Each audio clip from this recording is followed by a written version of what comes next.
Kita berdoa untuk menyambut firman Tuhan. Bapa di surga, terima kasih kami mengucap syukur kepadamu di malam hari yang indah ini. Kami boleh bersama-sama berkumpul di dalam ibadah yang sangat indah yang kami rasakan malam hari ini. Karena Roh Kudus melawat kami. Hari ini kami memperingati hari kenaikan Tuhan Yesus ke surga. Engkau sudah ada di surga, dan kami masih ada di dalam bumi ini, di dalam dunia ini.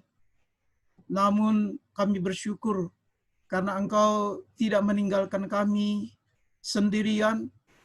Engkau memberikan kami seorang penolong, yaitu Roh Kudus untuk menyertai kami.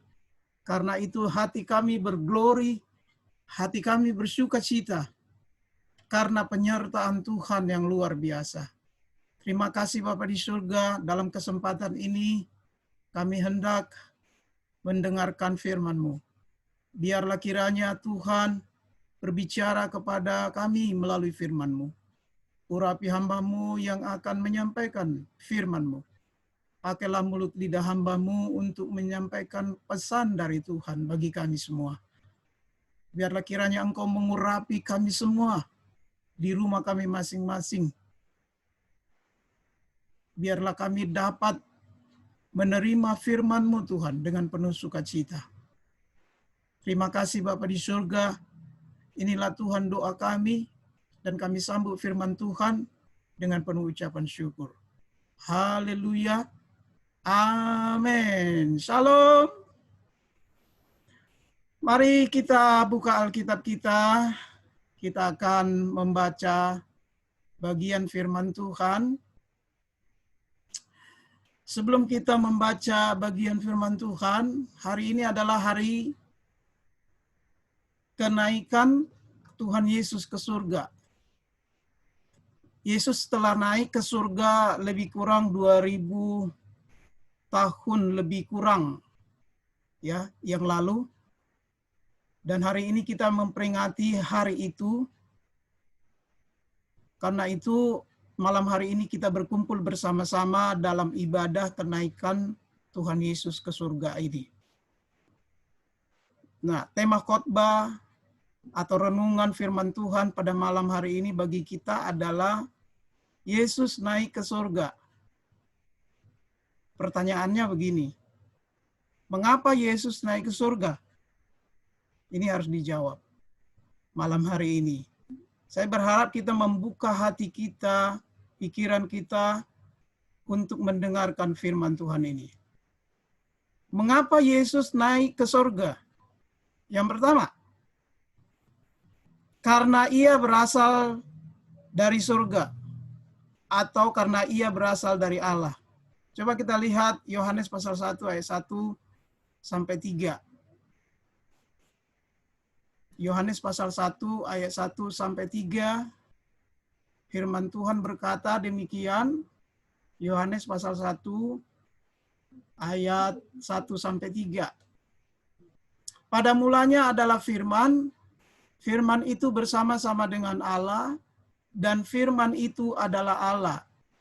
Ia pada mulanya bersama-sama dengan Allah. Segala sesuatu dijadikan oleh Dia, dan tanpa Dia tidak ada satu pun yang telah jadi dari segala sesuatu yang dijadikan. Jadi mengapa Yesus naik ke surga? Karena memang Ia berasal dari surga. Yesus itu adalah Allah itu sendiri menurut ayat ini. Karena di sini dikatakan ya, firman itu adalah Allah. Allah di mana? Allah di surga. Ya.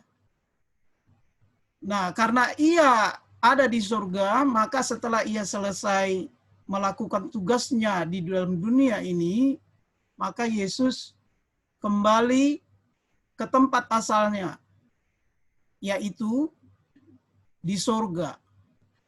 Ia memang harus kembali ke sana karena memang Ia berasal dari sana. Di sanalah awal mula Allah itu berada. dan kesanalah ia akhirnya kembali. Ya. Nah, oleh karena itu, maka Yesus harus naik ke surga. Kalau kita perhatikan ayat ini, dikatakan pada mulanya adalah firman, firman ini yang dimaksud adalah Yesus, dalam bahasa aslinya itu adalah logos. Ya. Bahasa aslinya adalah logos, ini dia. Ya, logos itu adalah Yesus itu sendiri, dan dikatakan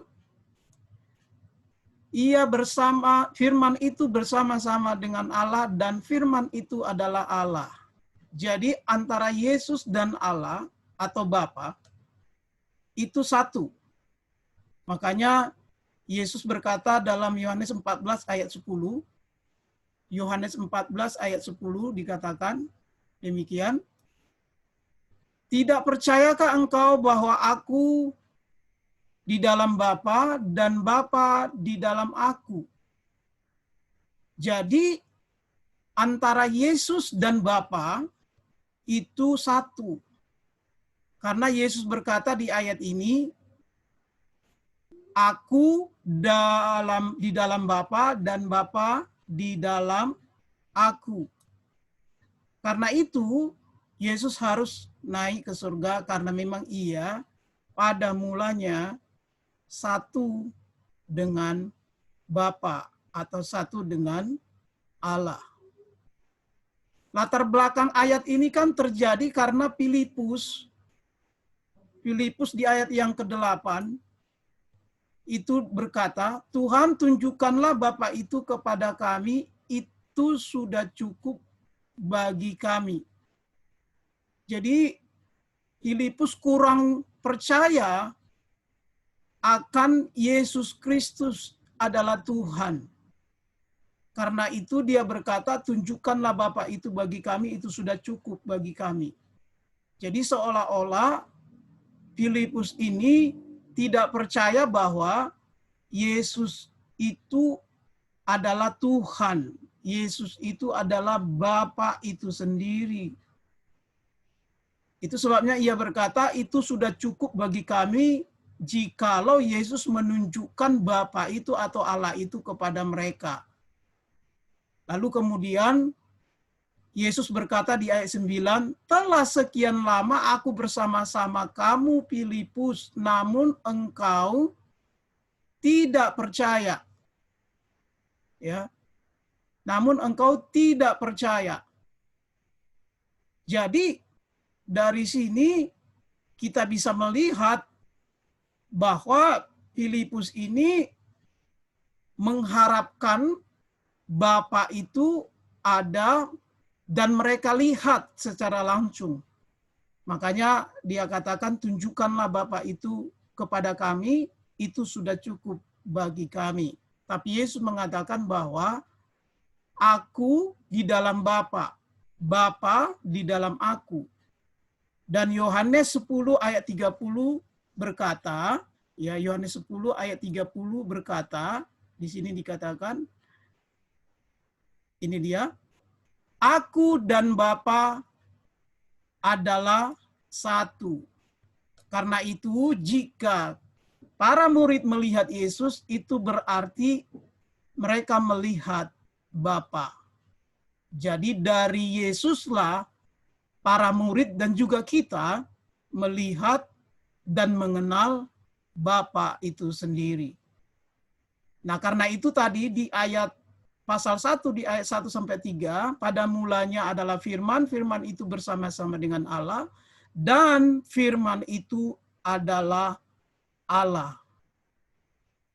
Jadi Yesus harus naik ke surga karena ia berasal dari Allah, bukan hanya berasal tetapi dialah Allah itu sendiri yang turun ke dalam dunia menjadi manusia, dan ia menjadi manusia supaya ia dapat menyelamatkan manusia itu melalui kematiannya di atas kayu salib, Dan setelah ia selesai menyelesaikan tugasnya penyelamatan itu, maka ia harus kembali kepada surga atau ke dalam kerajaan surga. Ya. Lalu aplikasinya apa bagi kita dalam poin ini? Aplikasinya adalah percayalah bahwa Yesus itu dari Bapa atau Yesus itu dari Allah. Saya yakin dan percaya kita semua sudah meyakini akan hal itu. Nah, kalau kita sudah meyakini akan hal itu berarti penyelamatan yang dikerjakan oleh Yesus bagi kita adalah penyelamatan yang dilakukan oleh Allah itu sendiri. Oleh karena itu, sebagai orang yang percaya bahwa Yesus berasal dari Bapa atau berasal dari Allah dan dia adalah Allah itu sendiri, maka saudara dan saya di dalam keimanan kita kepada Yesus jangan pernah murtad. Jangan pernah meninggalkan Yesus oleh karena apapun, oleh karena godaan apapun, oleh karena tawaran apapun. Jangan pernah murtad. Itu pesannya bagi kita. Nah, karena Yesus berasal dari Bapa, bahkan dia adalah Allah itu sendiri, kita ini siapa? Ayat firman Tuhan berkata bahwa kita ini adalah anak-anak Allah. Yohanes pasal 1 ayat 12. Barang siapa yang menerimanya, diberinya kuasa untuk menjadi anak-anak Allah. Ini dia, Yohanes 1 ayat 12. Tetapi semua orang yang menerimanya, diberinya kuasa supaya menjadi anak-anak Allah. Jadi saudara dan saya adalah anak-anak Allah. Itu sama dengan bahwa saudara dan saya juga berasal dari Allah. Karena kita adalah anak Allah. Ya. Memang kita manusia berdosa, tetapi Yesus berkata bahwa Ia telah memilih kita dari dunia ini. Yohanes 15 ayat 19. Yohanes 15 ayat 19 berkata demikian. Sekiranya kamu dari dunia ini, tentulah dunia mengasihi kamu sebagai miliknya. Tetapi kamu bukan berasal dari dunia, melainkan aku telah memilih kamu dari dunia. Perhatikan baik-baik. Telah memilih kamu dari dunia. Memang kita adalah orang yang berdosa tadinya, tetapi kemudian Allah memilih kita dari keberdosaan kita untuk diselamatkan, dan kita dipilih untuk menjadi anak-anaknya. Karena itu, maka saudara dan saya juga nanti akan kembali kepada asalnya, yaitu kembali kepada Bapa. Bapa di mana? Bapa itu di surga. Maka kita juga akan kembali ke surga pada waktunya. Ya, itu adalah hal yang harus dimengerti, dipahami oleh setiap kita. Ya. Nah, karena kita berasal dari Bapa, dipilih Tuhan Yesus Kristus, diselamatkan oleh Tuhan Yesus Kristus, maka saudara dan saya diminta oleh Tuhan Yesus untuk melakukan apa yang diperintahkan oleh Bapa. Melakukan apa yang difirmankan oleh Bapa melalui firman-Nya. Apa firman-Nya? Firman-Nya adalah kasihilah Tuhan Allahmu dengan segenap hatimu, dengan segenap akal budimu. Coba kita lihat Matius 22 ayat 37. Matius 22 ayat 37. Matius 22 ayat 37. Di sini dikatakan, jawab Yesus kepadanya, kasihilah Tuhan Allahmu dengan segenap hatimu dan dengan segenap jiwamu dan dengan segenap akal budimu. Itulah hukum yang terutama dan yang pertama. Dan hukum yang kedua yang sama dengan itu ialah kasihilah sesama manusia seperti dirimu sendiri. Jadi ketika kita tahu bahwa kita berasal dari Allah, maka saudara harus melakukan apa yang dikehendaki oleh Allah atau dikehendaki oleh Bapa. Maka kita harus melakukan firman-Nya. Firman-Nya apa? Yaitu kasihilah Tuhan Allahmu dengan segenap hatimu, dengan segenap akal budimu, dengan segenap kekuatanmu. Itu yang pertama. Jadi saudara dan saya dipilih Tuhan Yesus dari dunia ini untuk mengasihi Allah karena kita berasal dari Allah, kita berasal dari Bapa. Maka saudara dan saya harus mengasihi. Nah, orang yang mengasihi Allah itu harus mengasihinya dengan segenap hati, segenap jiwa, dengan segenap akal budi. Artinya tidak setengah-setengah. Harus segenap. Seluruh eksistensi kita harus mengasihi Tuhan atau mengasihi Allah. Itu yang pertama. Kalau kita mengasihi Allah, berarti saudara dan saya harus tunduk melakukan apa yang diperintahkan oleh Allah itu sendiri. Dan hukum yang kedua yang harus kita lakukan sebagai orang yang berasal dari Allah adalah, karena ini perintahnya Allah, maka saudara harus mengasihi sesama manusia seperti dirimu sendiri. Lalu di ayat 40 dikatakan, pada kedua hukum inilah tergantung seluruh hukum Taurat dan kitab para nabi. Saudara tahu dalam perjanjian lama, hukum Taurat adalah hukum yang berasal dari Allah untuk dilakukan oleh bangsa Israel supaya mereka diselamatkan, supaya mereka berkenan di hadapan Tuhan.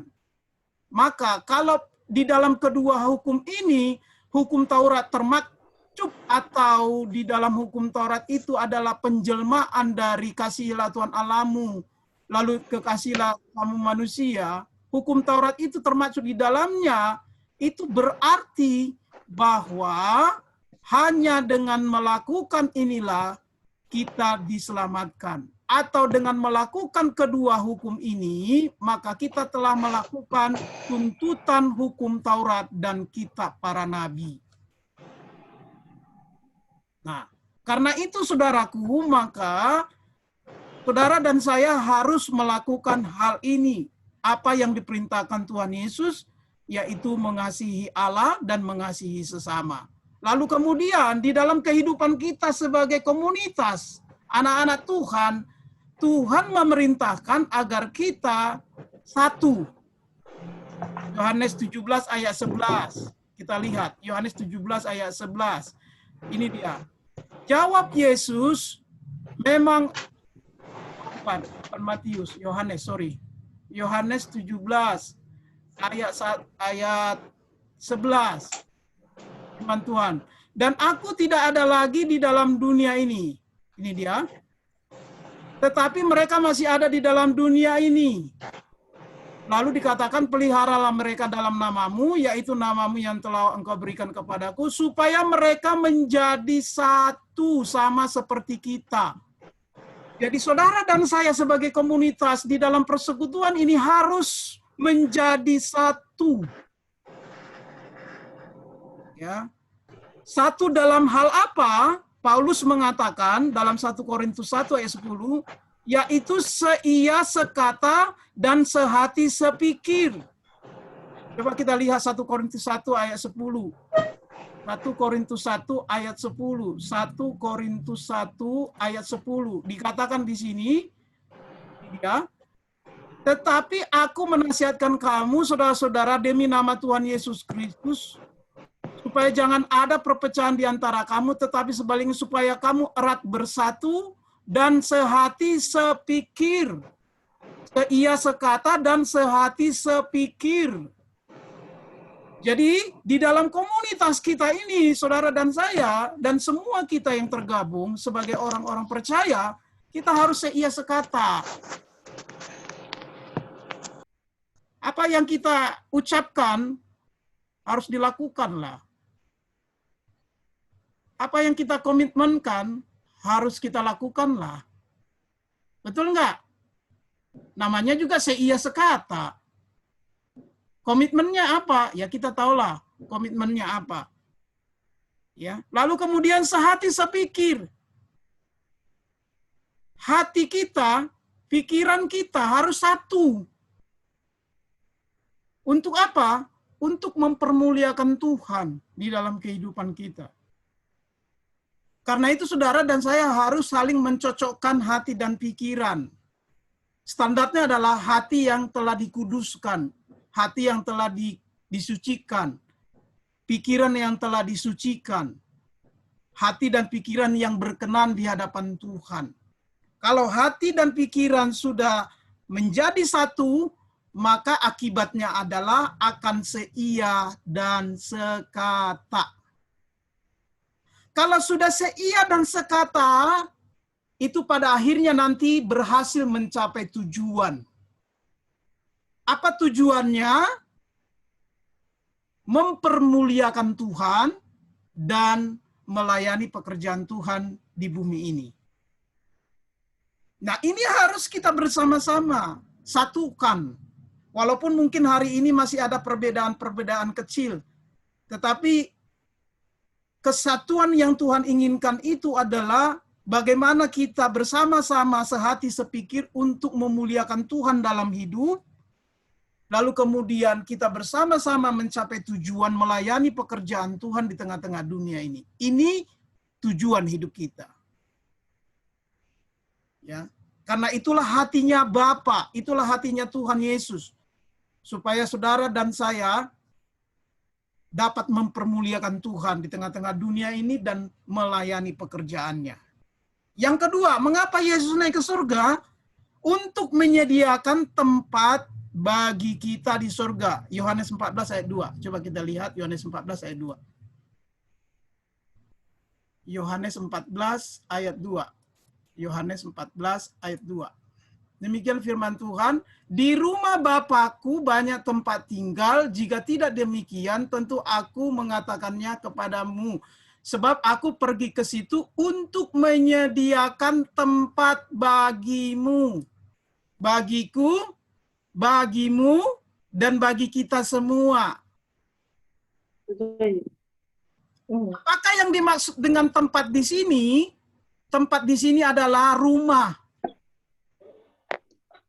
Jadi Yesus pergi ke surga untuk menyiapkan rumah bagiku dan bagimu dan bagi kita semua yang percaya kepadanya. Katakan amin. Jadi saudaraku dan saya dan kita semua sudah memiliki rumah di surga kelak. Yesus telah menyediakannya meskipun di dalam dunia ini mungkin kita masih belum punya rumah. Ada yang sudah punya rumah. Tapi ada yang belum punya rumah. Tapi jangan letoy, jangan sedih, engkau punya rumah di surga. Katakan amin. Yesus yang membangunnya, menyediakan itu. Yesus yang membangunnya, menyediakannya. Nah, kita belum pulang karena rumah kita belum selesai. Kalau udah selesai, kita udah langsung dipanggil oleh Tuhan. Nah, karena itu, maka saudara dan saya harus mempermuliakan Tuhan selama kita masih hidup dan memuliakan Tuhan.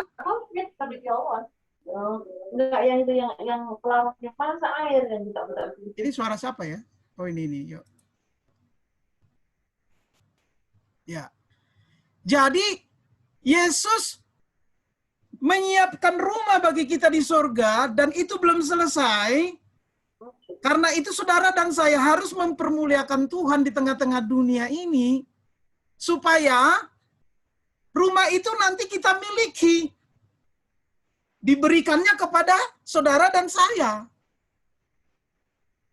Karena itu betapa pentingnya saudara dan saya mempermuliakan Tuhan di tengah-tengah dunia ini dan melayani pekerjaan Tuhan di tengah-tengah dunia ini supaya nanti rumah yang disediakan oleh Tuhan itu menjadi milik kita di sana. Kalau sudah menjadi milik kita di sana, maka saudara nanti akan dipanggil oleh Tuhan untuk memasukinya. Dan suatu saat saudara akan menerimanya. Nih loh, sabaslah anakku, inilah rumah bagimu yang telah kusiapkan bagimu. Berikan tepuk tangan bagi Tuhan. Karena itu jangan lemas ya kalau nggak punya rumah. Bukan berarti kita nggak perlu rumah di tengah-tengah dunia ini, perlu juga. Tetapi jangan sedih kalau belum punya rumah. Tetaplah bekerja keras. Tapi kalaupun belum punya sampai saat ini, tetaplah bersyukur sebab engkau sudah punya rumah di surga yang mulia. Nah, itu dia. Penghiburannya itu bagi kita. Ya. Nah, jadi Yesus naik ke surga untuk mempersiapkan rumah bagi kita. Jaminannya adalah ayat yang ketiga. Coba lihat ayat ketiga. Dan apabila aku telah pergi ke situ dan telah menyediakan tempat bagimu, aku akan datang kembali dan membawa kamu ke tempatku, supaya di tempat di mana aku berada, kamu pun berada. Wow, keren. Jadi rumah yang disediakan oleh Tuhan Yesus itu ada satu kapling, satu tempat, satu apa namanya istilahnya dalam perumahan itu. Satu kapling lah ya, satu kapling gitu, satu perumahan gitu, bersama dengan Yesus. Karena di sini dikatakan, supaya di tempat di mana aku berada, kamu pun berada. Mudah-mudahan nanti Ibu Dameria Batubara ada di samping rumahnya Tuhan Yesus. Atau di samping Pak Sianturi gitu ya. Atau di samping rumah saya gitu loh. Jangan sampai ya puji Tuhan lah kalau kita semua masuk ya ke dalam satu perumahan di surga yang mulia itu, kita berdekatan gitu ya, rumah kita masing-masing gitu ya. Ya, tapi itu akan kita terima jikalau saudara dan saya seperti yang saya katakan tadi ya. Memuliakan Tuhan dan melayani pekerjaan Tuhan di tengah-tengah dunia ini. Jaminannya Yesus akan membawa kita ke sana. Nah, karena itu di ayat yang ke-6, Yesus adalah jalan ke sorga. Akulah jalan dan kebenaran dan hidup. Tidak ada seorang pun yang sampai kepada Bapa kalau tidak melalui aku. Jadi Yesus sudah mengatakan melalui ayat ini, cuman dia jalan ke rumah Bapa di surga. Nggak ada yang lain. Ya, kalau ada yang lain, itu yang palsu. Yang original ini. Yesus satu-satunya jalan ke dalam kerajaan surga, ke rumah Bapa di surga. Karena itu jangan lepaskan. Sekarang udah ketemu, jangan lepaskan. Nanti ada yang menggoda laki-laki, hai, langsung dia ditinggalkan Yesusnya. Jalan yang sudah dapat kemudian jadi hilang gara-gara itu ya. Hai, katanya wanita yang wahai, aduhai, gitu, atau laki-laki yang ganteng gitu ya. Ada tawaran, hai, katanya langsung ditinggalin. Akhirnya kehilangan jaminan keselamatan. Apapun yang terjadi, sekali Yesus, tetap Yesus. Katakan amin. Apapun godaannya, apapun taruhannya, Yesus tetap untuk selama-lamanya. Karena dia adalah jalan ke dalam kerajaan surga itu sendiri. Wow. Jadi saudara udah ketemu jalan, bersyukur. Ya, jangan cari-cari lagi yang lain. Ya, udah ketemu jalannya. Ya, apa aplikasinya dalam hidup kita dari poin ini? Tujuan hidup kita di tengah-tengah dunia ini adalah rumah itu. Katakan amin. Rumah itu. Saya mendambakan rumah itu. Makanya hatimu harus ada di dalam rumah itu. Jangan ada yang ada di dalam dunia ini. Fokus hidup kita, tujuan hidup kita, rumah yang akan disediakan Tuhan Yesus di dalam kerajaan surga. Makanya dibilang bahwa kumpulkanlah hartamu di dalam kerajaan surga. Di mana hartamu berada, di situ juga hatimu berada. Nah, harta kita, tujuan hidup kita adalah rumah itu. Karena itu saudara dan saya harus merindukan rumah itu. Kalau orang merindukan rumah itu, maka hatinya akan melekat di situ. Gitu. Ya. Boleh nggak Pak Pendeta kita misalnya tujuan hidup kita yang lain-lain? Boleh, tapi itu bukan tujuan yang utama. Tujuan yang utama adalah rumah di sorga. Jangan balik. Rumah di sorga nomor 2, rumah di dalam dunia ini nomor 1. Kita hanya sementara dalam dunia ini 70 tahun doang hidup. Nanti di surga sana selama-lamanya. Maka nomor 1 itu, rumah di surga itu yang menjadi nomor 1 tujuan hidup kita. Kerinduan hidup kita hari ini dan sampai selama-lamanya. Katakan amin. Gitu loh. Makanya lagu Pentakosta dulu kan begitu. Oh Yerusalem, kota mulia, hatiku rindu ke sana. Kerinduannya kepada Yerusalem, rumah yang disiapkan oleh Tuhan di dalam kerajaan surga. Gitu. Ya. Jadi tujuan itu. Yang kedua, aplikasi yang kedua, rumah itu akan menjadi milik kita bila kita melakukan apa yang diperintahkan Yesus yang tadi di dalam dunia ini.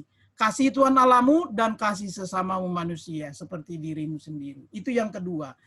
Yang ketiga, ini yang terakhir. Kalau udah yang terakhir itu biasanya lega gitu ya. Ntar lagi udah selesai rupanya. Ya, nomor 3. Mengapa Tuhan Yesus naik ke sorga? Agar Roh Kudus turun ke atas kita. Coba kita lihat Yohanes 16 ayat 7. Yohanes 16 ayat 7. Demikianlah firman Tuhan. Nih. Namun benar yang kukatakan ini kepadamu adalah lebih berguna bagi kamu jika aku pergi. Sebab jika aku tidak pergi, penghibur itu tidak akan datang kepadamu. Tetapi jika aku pergi, aku akan mengutus dia untuk menyertai kamu, dikatakan. Jadi, lebih berguna Yesus pergi supaya Roh Kudus itu turun ke dalam dunia, ke dalam kita, untuk menyertai kita. Roh Kudus itu tidak terbatas. Kalau Yesus itu hanya satu sosok, satu pribadi yang dia tidak bisa muncul hari ini di sini dan di sana secara kasat mata. Tetapi Roh Kudus bisa muncul di mana saja karena ia berupa roh. Jadi adalah lebih berguna Yesus pergi supaya setiap orang percaya itu disertai Roh Kudus, karena Roh Kudus yang tidak terbatas mampu menyertai setiap pribadi-pribadi yang percaya kepadanya dimanapun kita berada, di tempat yang berbeda, tapi Roh Kudus yang satu bisa menyertai kita. Keren nggak? Keren. Itu sebabnya Yesus bilang tadi adalah lebih berguna aku pergi supaya aku mengutus Roh Kudus. Jadi yang mengutus Roh Kudus itu adalah Yesus. Lalu kemudian fungsi Roh Kudus itu untuk apa? Roh Kudus itu fungsinya untuk menginsapkan dunia akan dosa. Coba kita lihat di ayat yang ke-8. Kalau ia datang, ini dia, kalau ia datang, ia akan menghisapkan dunia akan dosa, kebenaran, dan penghakiman. Ayat 9, akan dosa karena mereka tidak percaya. Ayat 9, karena mereka tetap tidak percaya kepadaku. Jadi orang yang tidak percaya kepada Yesus itu dosa, berdosa. Ya. Yang kedua, akan kebenaran ayat 10. Karena aku pergi kepada Bapa dan kamu tidak melihat aku lagi. Jadi Yesus itu adalah kebenaran yang berasal dari Allah. Dan Yesus telah melakukan pekerjaan penyelamatan, itu juga berarti penyelamatan dari Allah. Itu artinya ayat ini. Ayat 11, akan penghakiman karena penguasa dunia ini telah dihukum. Siapakah yang dimaksud penguasa dunia ini? Yaitu iblis dan segala pengikutnya. Jadi Roh Kudus itu akan menginsapkan akan dosa, menginsapkan akan kebenaran, dan menginsapkan akan penghakiman.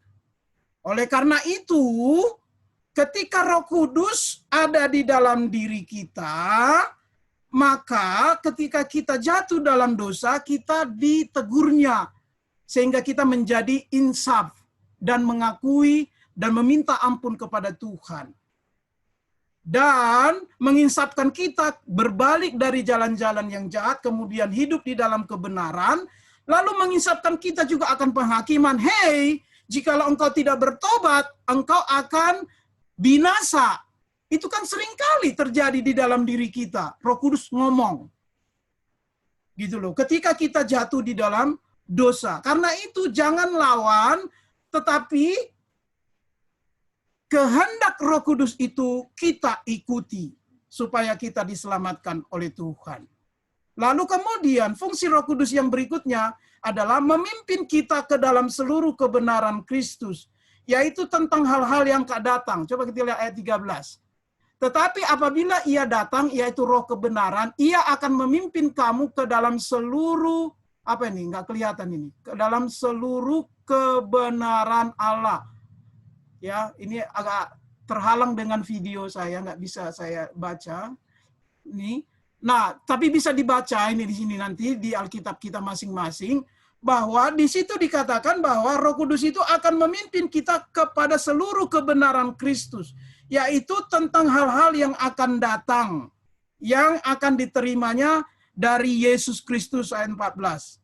Tujuannya adalah bahwa apa yang dikatakannya itu agar kita memuliakan Yesus. Saudara pernah enggak Roh Kudus itu memberitahukan hal-hal yang akan datang, yang terjadi di depan kita? Pernah enggak mengalami hal yang demikian? Saya pernah mengalami hal yang demikian. Tapi kadang-kadang kita sebagai manusia seringkali melawan atau mengabaikan apa yang dikatakan Roh Kudus ke dalam diri kita. Kita menuruti pikiran kita, menuruti keinginan pribadi kita daripada keinginan Tuhan. Dan biasanya kita menyesal dalam hal itu ketika kita sudah mentok, ketika kita melawan kehendaknya Roh Kudus atau apa yang dikatakan Roh Kudus yang akan terjadi jikalau engkau melakukan ini. Nah, Roh Kudus itu selalu ada mengingatkan kita akan hal-hal yang akan terjadi di depan. Karena ia ingin saudara dan saya mempermuliakan Kristus di dalam kehidupan kita. Nah, apa aplikasinya dalam poin ini? Aplikasinya adalah Roh Kuduslah yang menyertai kita saat ini, dan Roh Kudus itu ada di dalam diri kita masing-masing. Ingat baik-baik. Roh Kudus ada di dalam diri kita masing-masing. Ya, kalau Roh Kudus ada di dalam diri kita masing-masing, itu berarti dimanapun kita berada, Roh Kudus ada bersama-sama dengan kita. Karena itu selalulah intim dengan Roh Kudus yang menyertai kita. Komunikasilah setiap hari dengan Roh Kudus yang ada bersama dengan kita. Karena Yesus, Roh Kudus itulah perwakilan penyertaan Yesus di dalam kehidupan kita. Roh Kudus inilah yang akan menolong kita di dalam kehidupan kita. Ketika kita lemah, kita dikuatkan. Ketika kita sedih, kita dihiburkan. Ketika kita jatuh, ia mengangkat kembali. Ketika kita mengalami sakit, ia menyembuhkan. Roh Kudus inilah yang menyertai kita hari ini. Karena itu, apa yang dikatakan Yesus, aku tidak meninggalkan engkau yatim piatu, benar. Bahwa Yesus menyertai saudara dan saya sampai hari ini. Inilah 3 hal mengapa Yesus naik ke surga. Yang pertama adalah catat baik-baik karena ia berasal dari surga. Yang kedua adalah untuk menyediakan tempat atau rumah bagi kita. Dan yang ketiga, kalau ia tidak pergi, Roh Kudus tidak turun. Tapi karena ia pergi, Roh Kudus turun. Pada hari Pentakosta itulah nanti yang akan kita peringati setelah kenaikan 10 hari kemudian. Akan terjadi peristiwa Pentakosta di mana kita akan memperingati ya 10 hari setelah kenaikannya. Ingat baik-baik. Kita juga nanti akan ibadah di sana untuk memperingati hari turunnya Roh Kudus bagi kita.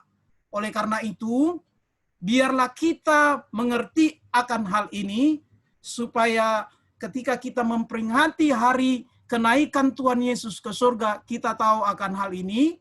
Setelah kita tahu akan hal ini, berarti ada pengharapan sesungguhnya di dalam diri kita. Yaitu, pertama, Tuhan menyediakan tempat bagi kita, itu yang pertama. Yang kedua, Yesus itu adalah Allah.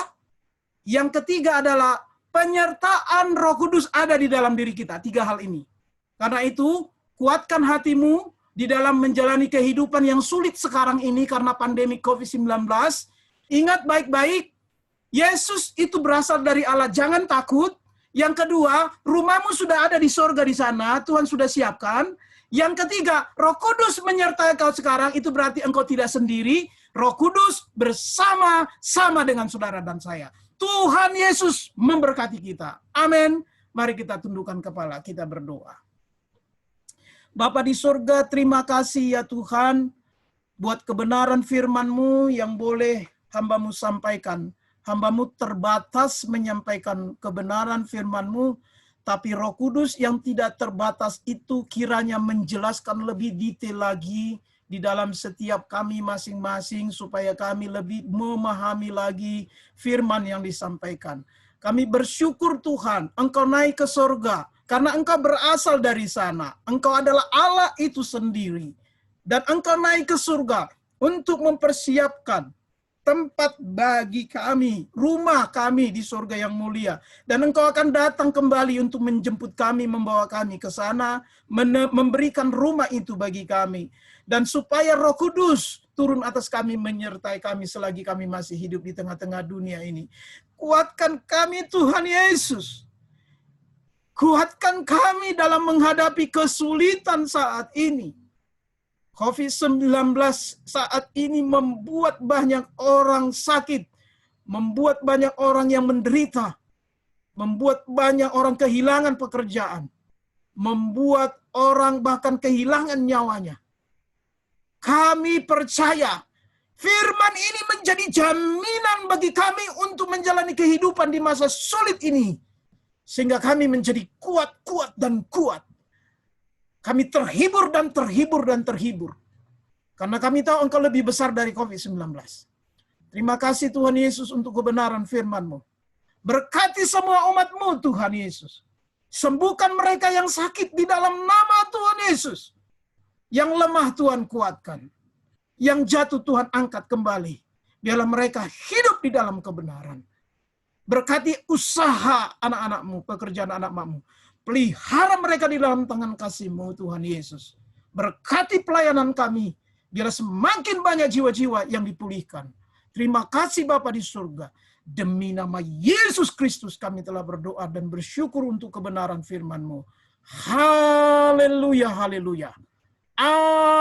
Amin. Tuhan Yesus memberkati. Saya serahkan kembali. Terima kasih buat hambanya yang sudah menyampaikan firman Tuhan. Kita diberkati dengan firman yang disampaikan. Biarlah Roh Kudus terus yang memimpin kita untuk melakukan apa yang sudah Tuhan sampaikan malam hari ini lewat hambanya. Mari sebagai rasa syukur kita bawa persembahan kita. Saudara bisa kumpulkan di tempat saudara masing-masing, ataupun saudara bisa transfer kepada bendahara, yaitu saudara Juli. Atau misalkan saudara dekat dengan Pak Pendeta Gabes, saudara bisa setorkan langsung dengan hambanya. Nanti setelah kita memberikan persembahan kita, saya minta Ibu Rindu nanti untuk pimpin kita dalam doa syafaat. Ya. Sebelum kita memberi, kita bersatu dalam doa. Terima kasih Bapa, kami mengucap syukur Tuhan. Firman-Mu telah mengajari kami, mengingatkan kami, menguatkan kami Bapa. Biarlah mampukan kami untuk melakukan firman yang kami dengar, sehingga hidup kami boleh menjadi pelaku-pelaku firman Tuhan. Berkati hamba-Mu, Pendeta Gabi yang sudah menyampaikan firman-Mu, Tuhan pakai semakin heran lagi.